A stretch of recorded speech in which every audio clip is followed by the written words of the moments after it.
Alright mga amigo, so ito nga pala ang full video kung paano mag-chain tightening ng ating main engine mga amigo. So kasama natin dito ang MEN technician at pati na rin ang ating second assistant engineer, wiper at oiler. Alright.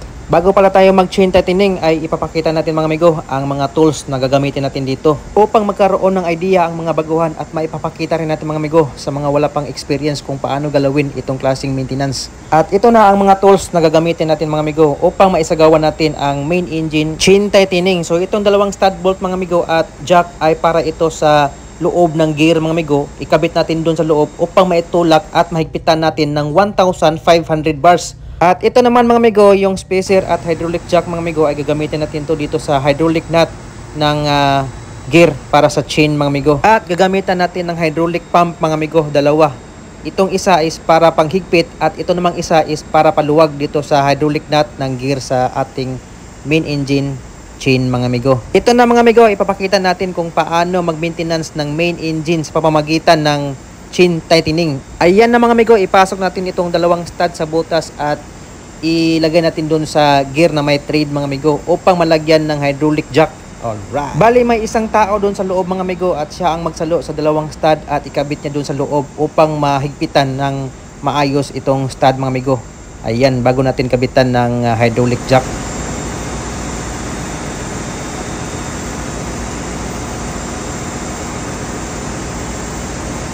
At nang nakabit na itong dalawang hydraulic jack mga amigo ay lagyan natin ng hydraulic hose at ikabit doon sa ating hydraulic pump upang malagyan ng pressure na 1,500 bars mga amigo. Kapag malagyan na ito ng pressure mga amigo na 1,500 ay dapat wag mo nang galawin. Steady lang ito at magluwag tayo doon sa ating hydraulic nut para sa gear mga amigo upang maganda ang higpit at tama talaga yung tightening ng ating chain mga amigo na 1,500. At ayun na mga amigo, steady yung pressure doon sa kabila at dito naman tayo sa hydraulic nut, luwagan natin itong dalawa. Itong dalawang nut mga amigo ay para ito sa gear sa loob at luwagan natin ito para maitulak doon sa kabila mga amigo yung nasa gilid, yung may stud bolt. At before that, lagyan natin ng marking upang hindi tayo maligaw, no? Or may movement ba yung hydraulic nut. Ayan mga amigo, lagyan na natin ng pressure upang maluwagan natin itong dalawang nut mga amigo para sa gear. As you can see mga amigo, dalawang hydraulic pump ang ginamit natin mga amigo. Isa yung steady para doon sa pagtulak ng gear. At ito naman para pangluwag sa gear mga amigo. Ayan, 1,500.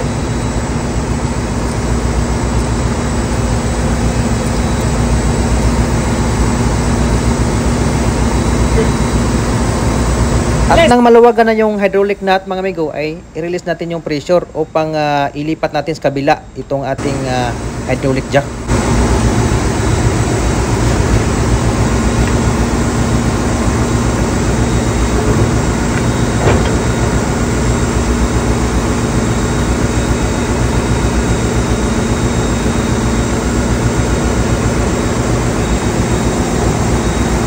Yung ginawa natin kanina mga amigo, ang pagluwag ng hydraulic nut dito sa right side ay ganun rin dito sa left side. So bali, isa lang yung ating hydraulic jack mga amigo. Kaya pinaano natin, tapon-tapon ba sa Bisaya. Ayan. So dito naman tayo sa left side. Luwagan talaga natin itong dalawang hydraulic nut mga amigo upang maganda ang paghigpit natin sa ating chain mga amigo. So habang tayo ay nagluwag dito sa ating dalawang hydraulic nut mga amigo, ay dito naman sa dalawang stud bolt mga amigo ay steady ang pressure. If ever may changes dito sa kabila mga amigo na nag-drop yung pressure, so higpitan talaga natin mga amigo, ilagay natin sa 1,500. Ayan mga amigo, so kinabit na natin ang hydraulic jack mga amigo para maluwagan natin ng dahan-dahan itong hydraulic nut. Para mabilis at hindi humaba ang video natin mga amigo, if ever naluwagan natin itong dalawang hydraulic nut mga amigo at steady ang pressure dito sa kabila mga amigo yung may stud, ay pwede natin itong higpitan upang mag-steady ang pressure ng ating chain tightening na which is required ng manual is 1,500 bars.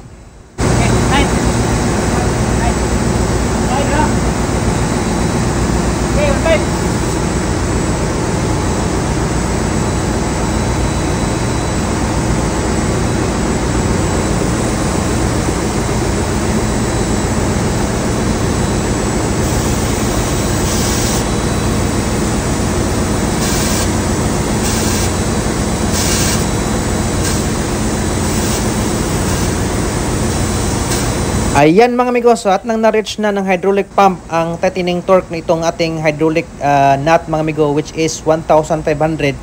So higpitan na natin ang hydraulic nut mga amigo. Ayan.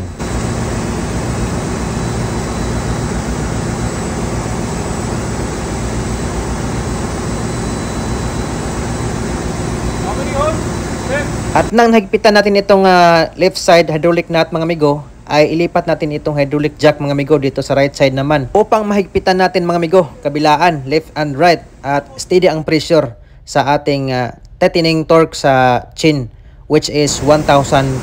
Dito sa kabila mga amigo, yung may dalawang stud.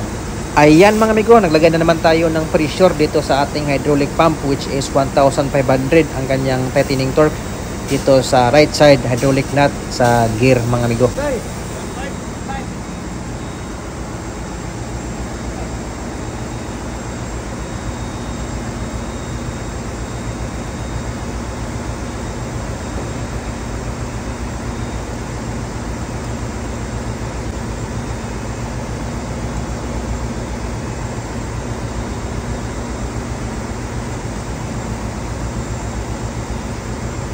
At nang nahigpitan na natin itong dalawang nut mga amigo, left and right, ay pwede natin tanggalin itong hydraulic jack at itong spacer mga amigo. At dito rin sa kabila mga amigo ay i-release natin yung pressure upang matanggal natin yung hydraulic jack at yung stud bolt na nakakonect doon sa gear ng ating chin doon sa loob ng ating main engine mga amigo. So ito nga pala ang technician mga amigo, no. Ayan si Ravi. Alright. Ayan mga amigo, so tapos na tayong mag-chin tightening at tanggalin na rin namin yung hydraulic jack at yung stud bolt mga amigo. Ayan. So tapos na tayo lahat at ikabit natin yung mga cover dito sa hydraulic nut at dito naman sa kabila mga amigo. Ayan. Shout out rin kay Euler at kay Sikan Assistant Engineer na handang mag-assist sa atin. Alright.